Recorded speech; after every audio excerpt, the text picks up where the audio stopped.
শিক্ষার্থীরা, আসসালামু আলাইকুম।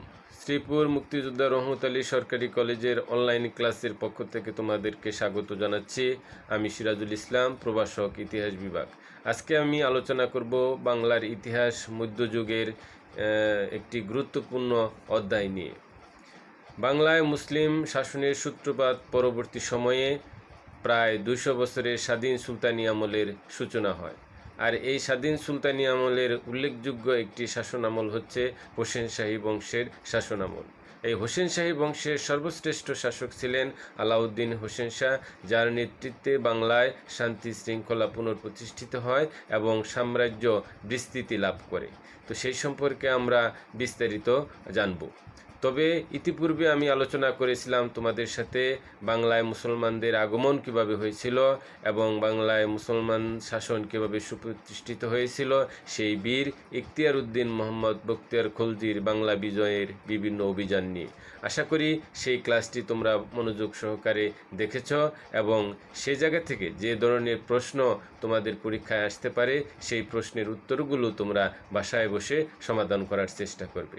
তো আজকের পাঠে আমি সেই আলাউদ্দিন হোসেন শাহ সম্পর্কে বিস্তারিত তুলে ধরার চেষ্টা করব, যে কিভাবে তিনি এই হাফসি শাসনের অবসান ঘটিয়ে হাফসি শাসনের আমলের যে অরাজকতা, বিশৃঙ্খলা, সিংহাসন নিয়ে দ্বন্দ্ব ইত্যাদির অবসান ঘটিয়ে তিনি এই হোসেন শাহী বংশ প্রতিষ্ঠিত করেন এবং হোসেন শাহী শাসন আমলে সাম্রাজ্য বিস্তার ক্ষেত্রে অগ্রগতি লাভ করেন। শুধু তিনি এই সাম্রাজ্য বিস্তারের মধ্যেই তার ক্ষমতা বা তার প্রভাব সীমাবদ্ধ ছিল না, তিনি শিল্প, সাহিত্য ও সংস্কৃতি ক্ষেত্রেও অভূতপূর্ব অগ্রগতি সাধন করেন।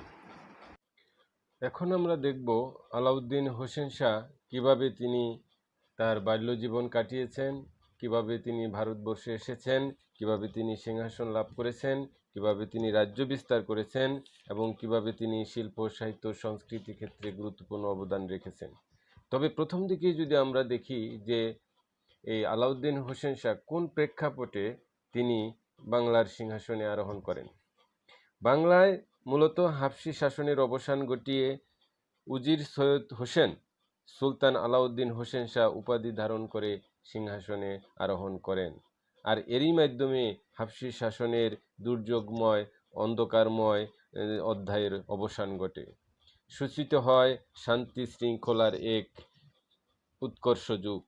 হাফসি শাসনের ধারাবাহিকতায় ছিল সিংহাসন নিয়ে বিবাদ, ষড়যন্ত্র, হত্যা, প্রজাসাধারণের উপর নির্মম অত্যাচার ইত্যাদি। বাংলার মুসলিম রাজ্যে এই ধরনের শোচনীয় অবস্থার প্রয়োজনে ছিল একজন যোগ্য, দক্ষ, বিচক্ষণ শাসকের। আলাউদ্দিন হোসেন শাহ ছিলেন তেমনি একজন যোগ্যতাসম্পন্ন, দায়িত্বশীল শাসক এবং তার নেতৃত্বেই শান্তি শৃঙ্খলা পুনঃপ্রতিষ্ঠা হয় বাংলায়। শুধু তাই নয়, তিনি মুসলিম শাসনকে এক নবজীবন দান করেন। মূলত 1493 হতে 1538 খ্রিস্টাব্দ পর্যন্ত এই বংশের 4 জন সুলতান বাংলায় শাসন কায়েম করেন। তারা ছিলেন আলাউদ্দিন হোসেন শাহ, নসরত শাহ, আলাউদ্দিন ফিরোজ শাহ এবং গিয়াসউদ্দিন মোহাম্মদ শাহ। তাদের শাসনকালে দেশে শান্তি শৃঙ্খলা সুপ্রতিষ্ঠিত হয় এবং সামরিক ক্ষেত্রেও তারা খুব দক্ষতার পরিচয় দেন। শুধু তাই নয়, বাংলা ভাষা সাহিত্যে এক নবরূপ লাভ করে। ধর্মীয় সহিংসতার ফলে বাঙালি জীবনে নবজাগরণের সূচনা হয়। আর এ সময় প্রচার ও প্রসার ঘটে বৈষ্ণব ধর্মের। এক কথায় বলা যায়, এ সময় বাংলার সার্বিক উন্নতি পরিলক্ষিত হয়। তাই হোসেন শাহী যুগকে বাংলার মুসলিম শাসনের ইতিহাসে এক গৌরবময় অধ্যায় বলা যেতে পারে।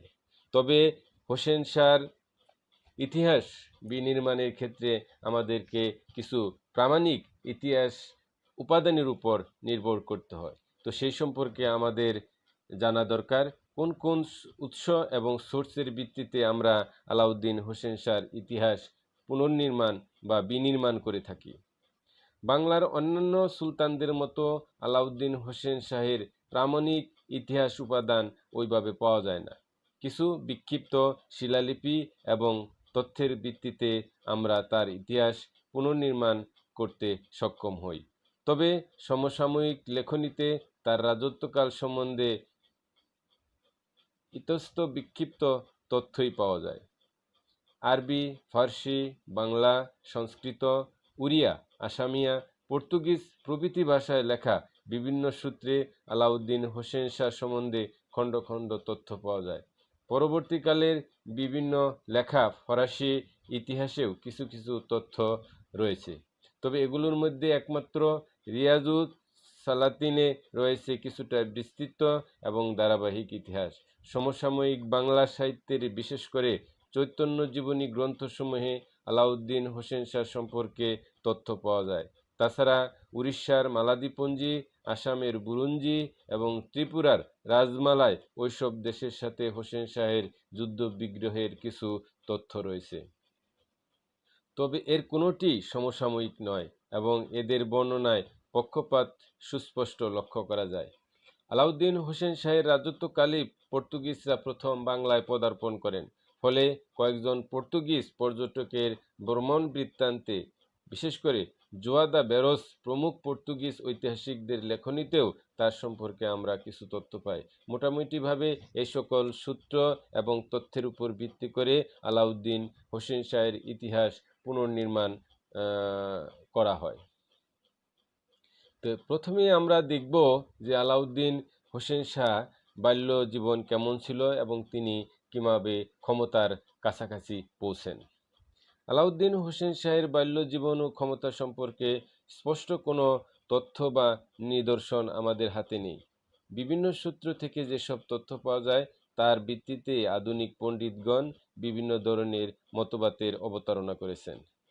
মূলত রিয়াজুস সালাতিনের লেখক সলিমের মতে হোসেন শাহ তার পিতা সৈয়দ আশরাফুল হোসেন এবং তার ভাই ইউসুফের সাথে সুদূর তুর্কিস্তানের তিরমিজ শহর থেকে এই ভারতবর্ষে আসেন এবং রারের সাতপাড়া মৌজায় বসতি স্থাপন করেন। সেখানকার কাজী তাদের দুই ভাইকে লেখাপড়া শিখান এবং পরবর্তীতে তাদের উচ্চ বংশমর্যাদার কথা জেনে তার মেয়েকে এই হোসেনের সাথে বিবাহ দেন। হোসেন বাংলার রাজধানী গৌড়ে চলে যান এবং পরবর্তীতে মুজাফফর শাহের অধীনে চাকরি গ্রহণ করেন। তিনি নিজ যোগ্যতায় পরবর্তীকালে উজির পদে উন্নীত হন। সলিম ও ফিরিস্তা তাদের লেখায় হোসেনকে সৈয়দ বলে আখ্যায়িত করেছেন। মনে করা হয় তারা আরবের অধিবাসী ছিলেন। লিপি ও মুদ্রায় হোসেনের আরব ও সৌদি বংশের সম্বন্ধ প্রমাণিত হয়। বাল্যজীবনে চাঁদপাড়ার সাথে তার সম্পর্কের প্রমাণ পাওয়া যায় মুর্শিদাবাদ জেলায় বহুল প্রচলিত কিংবদন্তিতে। মুর্শিদাবাদ জেলার জঙ্গিপুর মহকুমার একানি চাঁদপাড়া গ্রামের আশেপাশে হোসেন শাহের রাজত্বকালের বেশ কয়েকটি শিলালিপি আবিষ্কৃত হয়েছে। মুর্শিদাবাদে প্রচলিত কিংবদন্তি অনুসারে হোসেন বাল্যকালে চাঁদপাড়া গ্রামের এক ব্রাহ্মণকে মাত্র 1 আনা করের বিনিময়ে চাঁদপাড়া গ্রামখানি ভোগ করার অধিকার পেয়েছিলেন। এখনও এই গ্রামের নাম একানি চাঁদপাড়া, যা ওই কাহিনীর সত্যতা প্রমাণ করে। এবার আমরা দেখব এই আলাউদ্দিন হোসেন শাহ ওরফে হোসেন কিভাবে এই সুলতানি শাসন আমলে সিংহাসনে আরোহণ করেন। চাঁদপাড়া হতে হোসেন গৌড়ে যান এবং সেখানে চাকরি গ্রহণ করেন। কৃষ্ণদাস কবিরাজ রচিত চৈতন্য চরিতামৃতা গ্রন্থে এ সম্বন্ধে এক কাহিনী জানা যায়। এতে বলা হয়েছে, রাজ সিংহাসনে অধিষ্ঠিত হবার অনেক আগে সৈয়দ হোসেন গৌড়ের অধিকারী সুবুদ্ধি রায়ের অধীনে চাকরি করতেন। সুবুদ্ধি তাকে একটি দিঘি খননের কাজে নিয়োগ দিয়েছিলেন, কিন্তু কাজের ত্রুটির জন্য তাকে বেত্রাঘাত করা হয়েছিল। পরে সৈয়দ হোসেন সুলতান হয়ে সুবুদ্ধি রায়ের পদমর্যাদা বৃদ্ধি করেন, কিন্তু স্ত্রীর প্ররোচনায় তিনি সুবুদ্ধি রায়ের সকল সদস্যকে হত্যা করেন। এই কাহিনীর সত্যতা যাচাই করা যদিও সম্ভবপর নয়, তবেও গৌড়ের সুবুদ্ধি রায়ের অধীনে তিনি যে চাকরি করতেন সেটা মোটেও অস্বাভাবিক নয়।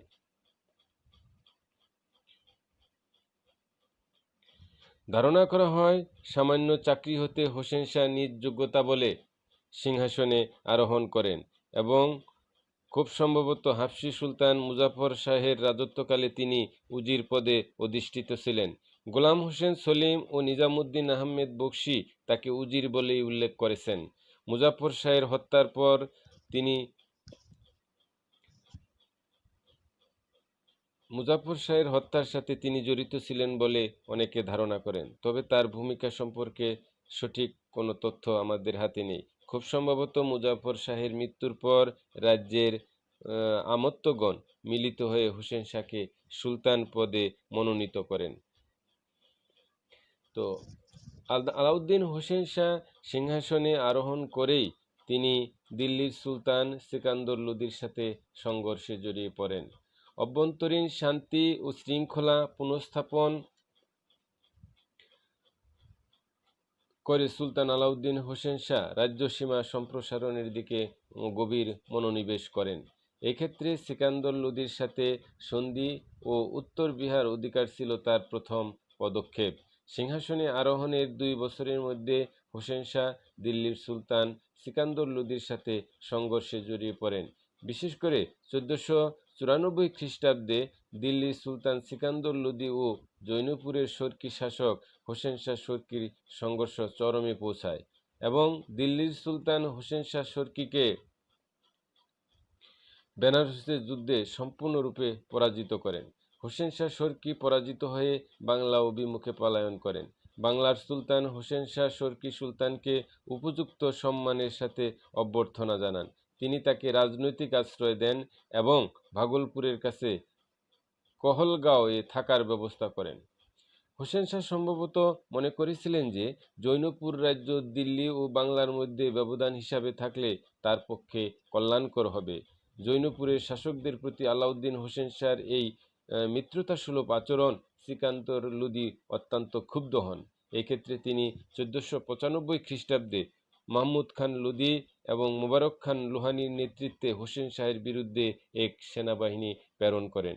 হোসেন শাহ এই আক্রমণ বাধা দেওয়ার জন্য তার পুত্র দানিয়েলের নেতৃত্বে একটি শক্তিশালী সেনাবাহিনী পাঠান। বিহারের বরাহ নামক স্থানে 2 পক্ষ পরস্পরের সম্মুখীন হয়, কিন্তু কোনো যুদ্ধ ছাড়াই শেষ পর্যন্ত সন্ধি স্থাপনের মধ্য দিয়ে উভয় পক্ষ স্ব রাজ্যে ফিরে যান।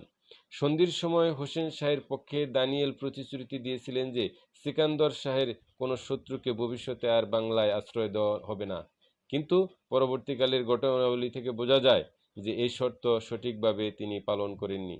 সারন ও মুঙ্গরে আবিষ্কৃত হোসেন শাহের শিলালিপি থেকে জানা যায় হোসেন শাহ সমগ্র উত্তর বিহার ও দক্ষিণ বিহারের কিছু অংশ দখল করেছিলেন। সম্ভবত সিকান্দর লোদির সাথে সন্ধির শর্ত অনুসারে অথবা সিকান্দর লোদির সৈন্যবাহিনীর প্রত্যাবর্তনের পর যুদ্ধ করে তিনি এই এলাকাসমূহ দখল করেন, তবে এই বিষয়ে সঠিক সিদ্ধান্ত করা খুবই দুরূহ। তো এখন আমরা দেখব যে আলাউদ্দিন হোসেন শাহ এই রাজ্য বিস্তার কোন কোন অঞ্চলের বিরুদ্ধে তিনি পরিচালনা করেছিলেন, তার এই অভিযান, এবং কোন কোন রাজ্যে তিনি অভিযান করে সফলতা লাভ করেছিলেন এবং কোন কোন অঞ্চলে তিনি অভিযান চালিয়ে ব্যর্থতায় পর্যবসিত হয়েছিলেন। তার রাজ্যসীমা ছিল মূলত পশ্চিম সীমান্তের তার রাজ্য সীমান্তের ভয় দূরীভূত হলে হোসেন শাহ পূর্ব সীমান্তে রাজ্য বিস্তারে সচেষ্ট হন। হোসেন শাহ তার রাজত্বের প্রথম বছর হতেই মুদ্রায় নিজেকে কামরূপ, কামতা, জাজনগর, উড়িষ্যার বিজয়ী বলে ঘোষণা করেছিলেন। মুদ্রায় এই উল্লেখ একথা স্পষ্টই প্রমাণ করে যে হোসেন শাহ প্রথম থেকেই রাজ্য জয়ের পরিকল্পনা গ্রহণ করেছিলেন। উল্লেখযোগ্য মুদ্রাই তার রাজত্বকালে বিভিন্ন সময় জারি করা হয়েছে। 1598 খ্রিস্টাব্দ পর্যন্ত মুদ্রায় এরই উল্লেখ দেখা যায়। সপ্তদশ শতাব্দীতে রচিত বাহারিস্তান-ই গায়েবী গ্রন্থে কামরূপ ও কামতা রাজ্যদ্বয়ের ভৌগোলিক অবস্থানের পরিচয় পাওয়া যায়। কামরূপ রাজ্যের পূর্ব সীমা ছিল ব্রহ্মপুত্র নদ এবং পশ্চিম সীমা ছিল বানসা নদী। কামতা রাজ্য বানসা হতে শুরু হয়ে করতা নদী পর্যন্ত বিস্তৃত ছিল। খেন বংশীয় তৃতীয় রাজা নীলাম্বর সামরিক বিজয় দ্বারা রাজ্য দুটি একত্রিত করেছিলেন। পূর্বে বড় নদী হতে পশ্চিমে করতোয়া পর্যন্ত এক বিশাল ভূখণ্ডের একচ্ছত্র অধিপতি ছিলেন আলাউদ্দিন হোসেন শাহ। হাবশি শাসনকালে খ্যান রাজগণ করতোয়ার পূর্ব তীরস্থ অঞ্চলে প্রভাব বিস্তার করেছিলেন। এমনকি বাংলায় মুসলিম রাজ্যের পূর্ব সীমান্তবর্তী ঘোড়াঘাট ও কান্তাদুয়ারেও তাদের অধিকার ছিল। সুতরাং পূর্ব সীমান্তের এই শক্তিশালী শত্রুর বিরুদ্ধে আলাউদ্দিন হোসেন শাহের যুদ্ধে লিপ্ত হওয়াটা স্বাভাবিক ছিল। এখন আমরা দেখব আলাউদ্দিন হোসেন শাহ কিভাবে তিনি কামরূপ এবং আসামে তার অভিযান প্রেরণ করেন এবং সেই অভিযানের ফলাফল কী হয়েছিল। বাংলায় মুসলিম রাজ্যের সাথে কামরূপের সংঘর্ষ কোনো নতুন ঘটনা নয়। মুসলিম রাজ্যের প্রাথমিক যুগ থেকে এই সংঘর্ষ চলে আসছিল। প্রচলিত কিংবদন্তিতে হোসেন শাহ এই বিজয়ে নীলাম্বরের মন্ত্রী কর্তৃক প্ররোচিত হয়েছিলেন বলে উল্লেখ আছে। এই সংঘর্ষে হোসেন শাহের সাফল্য সম্বন্ধে প্রায় সব সূত্রই একমত।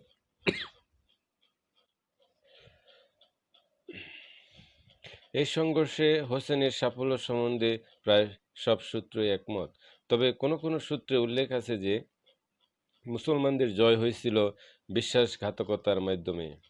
মনে হয় দীর্ঘকাল অবরোধের পর হোসেন শাহ জয় লাভ করেন এবং কামতা ও কামরূপ বাংলার মুসলিম রাজ্যের অন্তর্ভুক্ত হয় এবং দানিয়েলের উপর অর্পণ করা হয় বিজিত রাজ্যের শাসনভার। অসমীয় বুরঞ্জিতে তাকে দুলাল গাজী বলে উল্লেখ করা হয়েছে। খুব সম্ভবত দানিয়েলের আরেক নামই হচ্ছে এই দুলাল গাজী। হোসেন শাহের রাজত্বকালে কামরূপে মুসলমান অধিকার বজায় ছিল, কারণ অসমীয় বুরঞ্জিতের মতে পরবর্তীকালে সুলতান নসরত শাহের রাজত্বকালে কামরূপ রাজ্য বাংলার সুলতানের অধিকারে ছিল এবং সেখান থেকে আসামে অভিযান পরিচালনা করা হয়েছিল। মির্জা মোহাম্মদ কাজিমের আলমগীরনামা, শিহাবুদ্দিন তালিশের তারিকি ফত ই আসাম এবং গোলাম হোসেন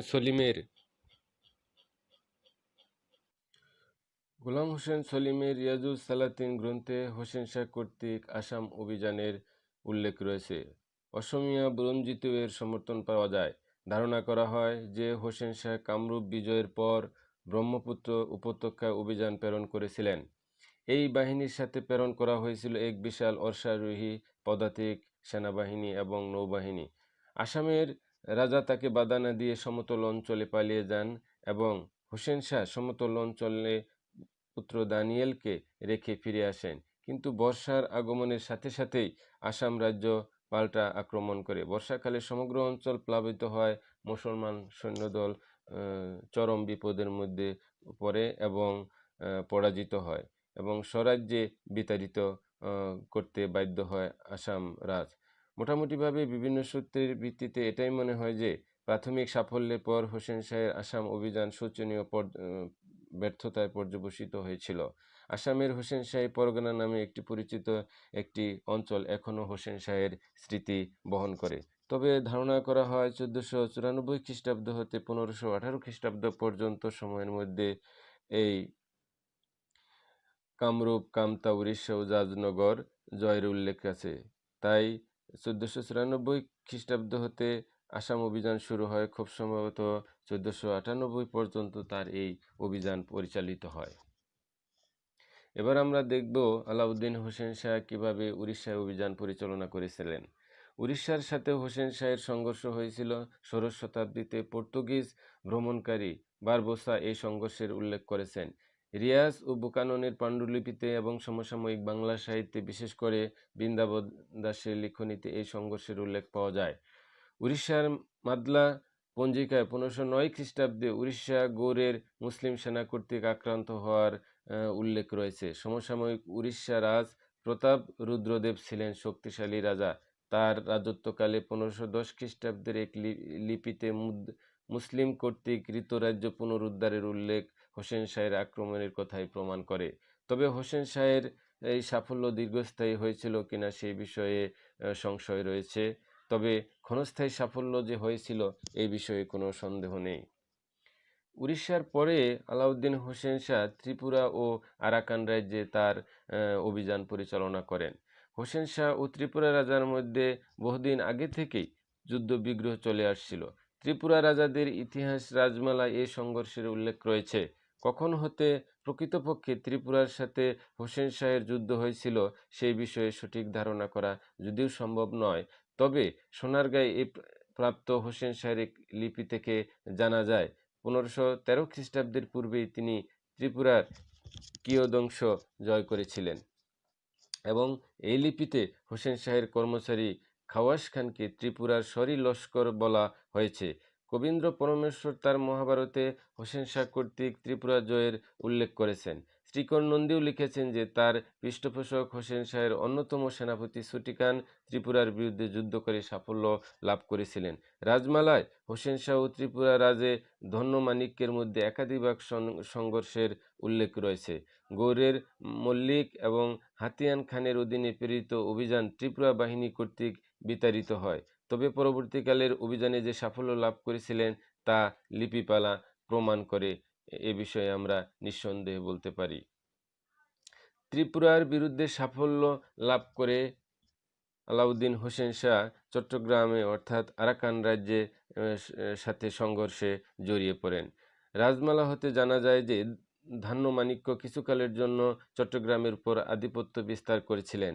এতে আরাকান রাজ কর্তৃক স্বল্প সময়ের জন্য চট্টগ্রাম দখলের উল্লেখ রয়েছে, তবে চট্টগ্রাম স্থায়ীভাবে হোসেন শাহের অধিকারেও ছিল এর বহু প্রমাণ সমসাময়িক বাংলা সাহিত্যে এবং অন্যান্য সূত্রে আমরা জানতে পারি। তাই মনে করা হয় চট্টগ্রাম অধিকারকে কেন্দ্র করে হোসেন শাহের সাথে ত্রিপুরা ও আরাকান রাজাদের মধ্যে সংঘর্ষ হয়েছিল। চট্টগ্রামে অবস্থিতি এবং বাণিজ্যিক কারণে এই সংঘর্ষ হওয়াটা কিন্তু খুব অস্বাভাবিক নয়, তবে নিঃসন্দেহে বলা যায় আরাকান ও ত্রিপুরা রাজাদের চট্টগ্রামের উপর অধিকার ছিল খুবই ক্ষীণ, অর্থাৎ 1517 হতে 1538 খ্রিস্টাব্দ পর্যন্ত সময়ে চট্টগ্রামের উপর হোসেন শাহী শাসকদের অধিকার অক্ষুণ্ণ ছিল।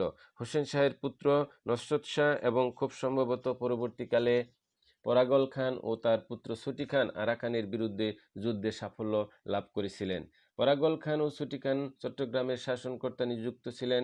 পর্তুগিজ দূত জাউদা সিলভেরিও উক্তিতে অনুসারে মনে হয় 1517 খ্রিস্টাব্দে হোসেন শাহ চট্টগ্রাম অধিকার করেছিলেন। জোয়াদা বেরোস উল্লেখ করেছেন আরাকান রাজ গৌড়ের রাজের অধীন সামন্ত রাজা ছিলেন। এভাবে আলাউদ্দিন হোসেন শাহ বিভিন্ন সময়ে তার রাজ্যের পার্শ্ববর্তী যে অঞ্চলগুলো ছিল সেগুলোর উপর অভিযান পরিচালনা করেন এবং অধিকাংশ ক্ষেত্রেই তিনি সাফল্য লাভ করেন। তো এবার আমরা দেখব আলাউদ্দিন হোসেন শাহ শাসক হিসাবে যে খ্যাতি অর্জন করেছিলেন সেই খ্যাতির পেছনে কি কি গুণাবলী বা যোগ্যতা তার চরিত্রে আরোপিত হয়েছে। প্রথমে যদি আমরা দেখি আলাউদ্দিন হোসেন শাহ একজন উদার ধর্মীয় নীতির লোক ছিলেন, অর্থাৎ তিনি শাসন ক্ষেত্রে ধর্মীয় যোগ্যতাকে বেশি প্রাধান্য দিতেন ধর্মের চেয়ে, কারণ তার রাজপদে তিনি বিভিন্ন ধর্মের ধর্ম অবলম্বীদের লোকদের নিয়োগ দিয়েছিলেন। রাজকর্মচারীদের নিয়োগের ক্ষেত্রে তিনি ধর্ম অপেক্ষা যোগ্যতাকে বেশি প্রাধান্য দিতেন। তার রাজ্যের উজির ছিলেন পুরন্দর খান। গৌর মল্লিক নিযুক্ত হয়েছিলেন ত্রিপুরা অভিযানের প্রধান সেনাপতি হিসাবে। শুধু তাই নয়, রূপ ও সনাতন দুই ভাই ছিলেন তার অত্যন্ত প্রিয় কর্মচারী। রূপ ছিলেন সাকর মল্লিক অর্থাৎ মন্ত্রী বিশেষ, এছাড়া সনাতন ছিলেন দবির খাস ব্যক্তিগত কর্মাধ্যক্ষ। মুকুন্দ দাস ছিলেন তার প্রধান চিকিৎসক। তার দেহরক্ষী ছিলেন কেশব সত্রী। অনুরূপ ছিলেন মুদ্রাশালায়ের অধ্যক্ষ। দক্ষিণ পশ্চিম বাংলায় স্থানীয় ভূস্বামী ছিলেন রামচন্দ্র খান। হিরণ্য দাস ও গোবর্ধন দাসের পরিবারের অবস্থাও ছিল অনুরূপ।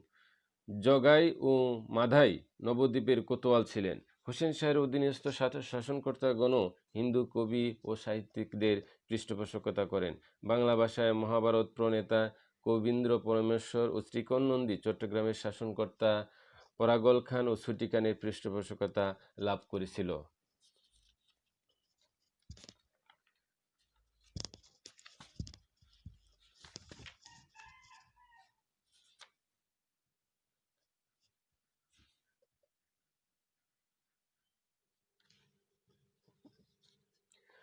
আলাউদ্দিন হোসেন শাহ রাজ্য বিস্তার এবং সাম্রাজ্য সম্প্রসারণের ক্ষেত্রেও খুব খ্যাতি লাভ করেছিলেন। স্বাধীন বাংলার সর্বশ্রেষ্ঠ সুলতান ছিলেন এই আলাউদ্দিন হোসেন শাহ। তিনি রাজ্য বিস্তারের উদ্দেশ্যে 1498 খ্রিস্টাব্দ থেকে 1205 খ্রিস্টাব্দ পর্যন্ত বাংলাদেশের উত্তর পূর্ব সীমান্তে কামতা ও কামরূপ অভিযান পরিচালনা করেছিলেন। সে সম্পর্কে আমরা আলোচনা করেছি। এছাড়া তিনি আরাকান রাজ্যে, ত্রিপুরা এবং উড়িষ্যায় তিনি তার শাসন কায়েম করতে সক্ষম হয়েছিলেন। সুতরাং একজন শাসক হিসাবে এবং রাজ্য বিস্তারের ক্ষেত্রে তার গুরুত্বপূর্ণ ভূমিকা ছিল। তার চরিত্রের আরেকটি গুরুত্বপূর্ণ দিক ছিল ধর্ম অনুরাগী। তিনি মুসলিম ধর্মের প্রতি, ইসলাম ধর্মের প্রতি তার বিশেষ দরদ এবং বিশেষ অনুগ্রহ ছিল। তিনি মালদহে একটি মাদ্রাসা নির্মাণ করেছিলেন এবং পান্ডুয়াতে নূর কুতুবী আলমের দরগাতে বহু সম্পত্তি এবং অর্থ দান করেছিলেন। এছাড়াও তিনি বিভিন্ন সময় বিভিন্ন জায়গায় সুন্দর সুন্দর মসজিদ নির্মাণ করেন। এগুলো থেকে প্রমাণিত হয় যে ধর্মের প্রতি তার কত ভালোবাসা এবং অনুরাগ ছিল। প্রতি বছর তিনি পায়ে হেঁটে রাজধানী একডালা হতে পান্ডুয়াতে এসে এই সুফির দরগাহে সম্মান প্রদর্শন করতেন। স্থাপত্য ক্ষেত্রেও হোসেন শাহের অবদান ছিল। ইলিয়াস শাহী যুগে বাংলায় মুসলিম স্থাপত্য শিল্পের যে ধারা সূচিত হয়েছিল, হোসেন শাহের আমলেও সেই ধারা অব্যাহত ছিল। তার সময় নির্মিত হয় বহু মসজিদের মধ্যে গৌড়ের ছোট সোনা মসজিদ এবং গোমতী দ্বার শিল্প সৌন্দর্যে বিশিষ্ট স্থান দখল করে আছে। এসব গুণাবলীর চরিত্রের কারণে তিনি একজন প্রজাবৎসল এবং জনপ্রিয় শাসকে পরিণত হয়েছিলেন। মধ্যযুগীয় বাংলায় মুসলিম শাসনের ইতিহাসে আলাউদ্দিন হোসেন শাহের রাজত্বকাল নিঃসন্দেহে অত্যন্ত গৌরবোজ্জ্বল। অভ্যন্তরীণ শান্তি শৃঙ্খলা স্থাপনের পাশাপাশি তিনি রাজ্যসীমা সম্প্রসারণ করে সাফল্য যেমন অর্জন করেছিলেন, তেমনি দেশে সুষ্ঠু শাসন ব্যবস্থাও তিনি প্রবর্তন করতে সক্ষম হয়েছিলেন। যে কারণে দেশের জনগণের সার্বিক সহযোগিতায় আবার বাংলায় শৌর্য বীর্যের যুগের সূচনা হয়েছিল, যা আলাউদ্দিন হোসেন শাহের একটি বড় কৃতিত্ব। এছাড়া আমরা যদি দেখি যে শিল্পকলা এবং সাহিত্যের ক্ষেত্রে আলাউদ্দিন হোসেন শাহর গুরুত্বপূর্ণ অবদান ছিল। বিদ্যা অনুরাগী সুলতান হোসেন শাহের রাজত্বকালে বাংলা ভাষা ও সংস্কৃতির ক্ষেত্রে এক নবযুগের সূচনা হয়। বাংলা ভাষা ও সাহিত্যের চরম উৎকর্ষ সাধনে তিনি উদার পৃষ্ঠপোষকতা করেন। শুধু তাই নয়, তার অধীনস্থ যে শাসনকর্তারা ছিল তারাও এই বাংলা সাহিত্যের কবি সাহিত্যিকদের পৃষ্ঠপোষকতা করেন। তিনি মূলত আরব দেশীয় হলেও হোসেন শাহ বাঙালি জাতীয় বাংলা সংস্কৃতিকে অন্তর দিয়ে ভালোবাসতেন এবং লালন করতেন। হোসেন শাহের উৎসাহে মালাধর বসু ভগবত গীতা, কৃত্তিবাস, রামায়ণ সংস্কৃত থেকে বাংলায় অনুবাদ করেন। হোসেন শাহ তাকে গুণরাজ খাঁ উপাধি দেন। তাছাড়া বিজয়গুপ্ত মনসা মঙ্গল এবং বিপ্রদাস মনসা বিজয় প্রভৃতি কাব্য তার সময়ই রচনা করেন। তার অধীনস্থ চট্টগ্রামের শাসনকর্তা পরগাল খান পৃষ্ঠপোষকতায় পরমেশ্বর নামক জনৈক পণ্ডিত বাংলা ভাষায় মহাভারত অনুমান করেন। শিল্প ক্ষেত্রেও এবং স্থাপত্য ক্ষেত্রেও আলাউদ্দিন হোসেন শাহ কৃতিত্বের স্বাক্ষর রেখে গেছেন। সুলতান আলাউদ্দিন হোসেন শাহ শিল্প স্থাপত্যের একজন গুরুত্বপূর্ণ এবং জনপ্রিয় নির্মাতা ছিলেন। গৌড়ের বিখ্যাত ছোট সোনা মসজিদ, গোমতী ফটক ছাড়াও অগণিত মসজিদ, মাদ্রাসা, সমাধি, দুর্গ নির্মাণ করে ইতিহাসে অমর হয়ে আছেন আলাউদ্দিন হোসেন শাহ। তিনি সামরিক ও বেসামরিক ব্যক্তিদের চলাচলের জন্য বহু রাস্তাঘাটও নির্মাণ করেছিলেন। তিনি বাদশাহী সড়ক নামে একটি সড়কও নির্মাণ করেছিলেন। অবশেষে দীর্ঘ ২৬ বছরের গৌরবময় শাসন আমলের পর 1519 খ্রিস্টাব্দে হোসেন শাহ ইন্তিকাল করেন। আলাউদ্দিন হোসেন শাহ নিঃসন্দেহে একজন হোসেন শাহী বংশের শ্রেষ্ঠ নরপতি ছিলেন, সেই বিষয়ে কোনো সন্দেহ নেই। উপরোক্ত আলোচনার প্রেক্ষিতে আমরা বলতে পারি, হাবশী শাসনের অবসান করে বাংলায় আলাউদ্দিন হোসেন শাহের নেতৃত্বে যে হোসেন শাহী বংশ প্রতিষ্ঠিত হয়, সেই হোসেন শাহী বংশের আলাউদ্দিন হোসেন শাহ ছিলেন বাংলার স্বাধীন সুলতানদের মধ্যে সবচেয়ে উল্লেখযোগ্য এবং গুরুত্বপূর্ণ। তিনি রাজ্যে শান্তি স্থাপন, রাজ্য বিস্তার, শিল্প সাহিত্যের উৎকর্ষ সাধনে অসামান্য অবদান রেখে গেছেন, যা ইতিহাসে একজন প্রজাদরদী উদার শাসক হিসাবে তাকে আখ্যায়িত করেছে এবং ভূষিত করেছে। তো এবার আমরা দেখব আলাউদ্দিন হোসেন শাহর এই অধ্যায় থেকে যে ধরনের প্রশ্ন আসে সেই প্রশ্নগুলো। মূলত এই জায়গা থেকে দুইটি প্রশ্ন আসে। একটি সংক্ষিপ্ত প্রশ্ন, যেটি হচ্ছে যে আলাউদ্দিন হোসেন শাহকে নৃপতি তিলক বলা হয় কেন? আর রচনামূলক প্রশ্নটা এমন হতে পারে যে সুলতান আলাউদ্দিন হোসেন শাহের কৃতিত্ব ও চরিত্র মূল্যায়ন করো।